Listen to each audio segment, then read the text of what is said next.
उपचुनाव के महत्व को वही समझ पाएगा जिसने 2005 में मऊ के दंगों को नजदीक से महसूस किया होगा। आज को 11 बजते बजते ही सफाई सब छोड़ के पंडाल भर जाएंगे, ये सोच लीजिएगा, हम ऐसे नहीं बोल रहे हैं।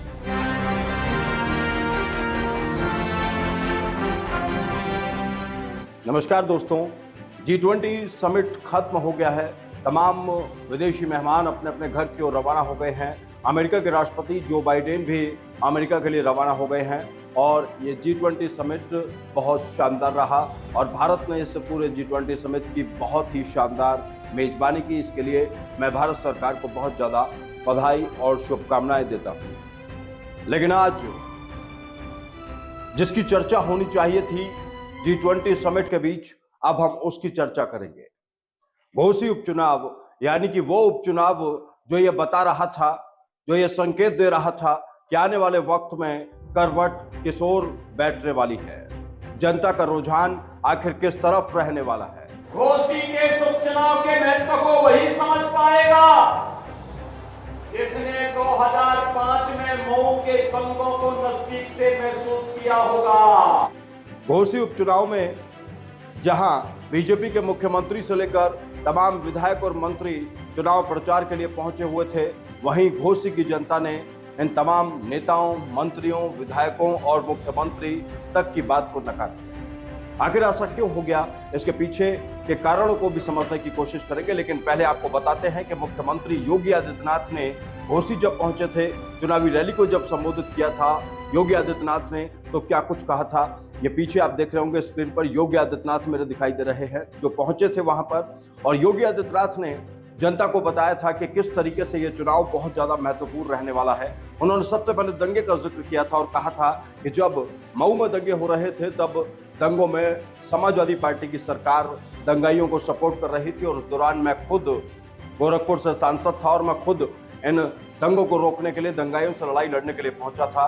और अब आपको फैसला करना है कि यहाँ पर आपको किसकी सरकार बनवानी है, किसके कैंडिडेट को जितवाना है। योगी आदित्यनाथ ने इसके बाद वहां के बदमाशों, वहां के माफियाओं का भी जिक्र किया और कहा कि किस तरीके से जब समाजवादी पार्टी की सरकार थी तो माफियाओं को संरक्षण दिया जाता था, लेकिन योगी आदित्यनाथ की सरकार आने के बाद अब उत्तर प्रदेश में माफियाओं को किसी भी तरीके की कोई आजादी नहीं है।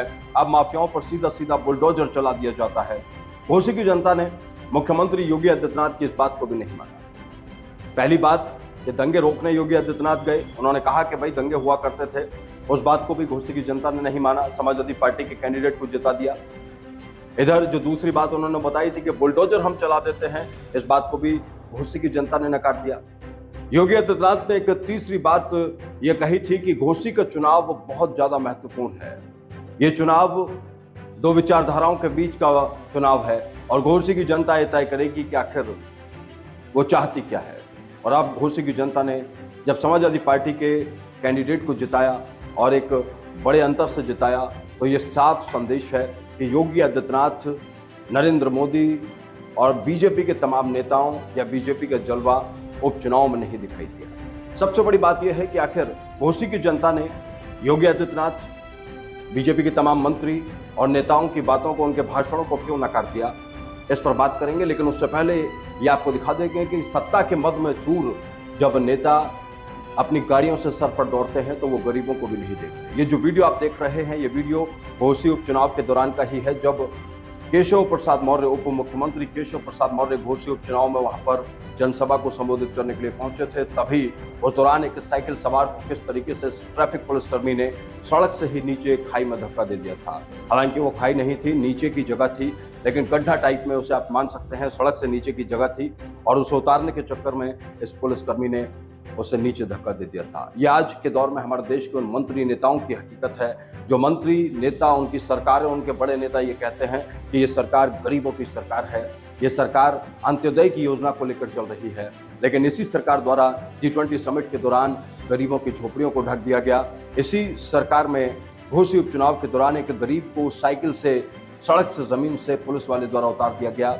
और इसी सरकार को घोसी की जनता ने यह भी बता दिया कि जनता जो है वो मूर्ख नहीं है। जनता आखिर क्या संदेश देना चाहती है।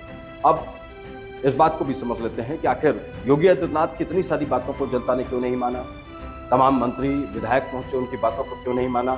ओपी राजभर जो एक बड़े वहां के नेता माने जाते हैं, उनकी बातों को जनता ने क्यों नहीं माना? दरअसल ये सीट एक ऐसी सीट थी जिसमें दारा सिंह चौहान समाजवादी पार्टी में थे, वो इस सीट से चुनाव जीते थे, लेकिन लोभ और लालच के चक्कर में उन्होंने बीजेपी ज्वाइन की और उनके ज्वाइन करने के बाद ये सीट खाली हो गई। अब हैरानी की बात ये देखिए, इसी सीट पर बीजेपी ने दोबारा उपचुनाव कराए और उपचुनाव में दारा सिंह चौहान को उतारा और ये खरीद फरोख्त कितनी महंगी साबित हुई बीजेपी के लिए और राजभर के लिए। इन दोनों को इस पाले में लाया गया था तो इस सोच कर के साथ लाया गया था कि ये दोनों फायदेमंद होंगे, लेकिन दोनों ने बीजेपी को नुकसान दिया और बीजेपी को एक मैसेज भी जनता की तरफ से मिल गया है कि बुलडोजर की बातें करने से, ऊपर से माफियाओं को खत्म करने की बातें करने से काम नहीं चलेगा, धरती पर काम करना पड़ेगा। आपको देखना पड़ेगा कि सिस्टम जिसका जनता से लगातार सरोकार होता है, वो सिस्टम उस जनता के साथ कैसा सलूक और व्यवहार कर रहा है। ये वीडियो आपको कैसा लगा? ये पसंद आया तो इसे शेयर करिए, कमेंट बॉक्स में आप अपनी प्रतिक्रिया दीजिए और मुझे बताइए कि क्या मैंने इस पूरे मामले में अपनी जो प्रतिक्रियाएं दी हैं क्या वो ठीक है, क्या आपको मैं सही जानकारी पहुंचा पाया हूं, और नहीं तो आप बताइए क्या उसमें सुधार करना है। नमस्कार, जय हिंद।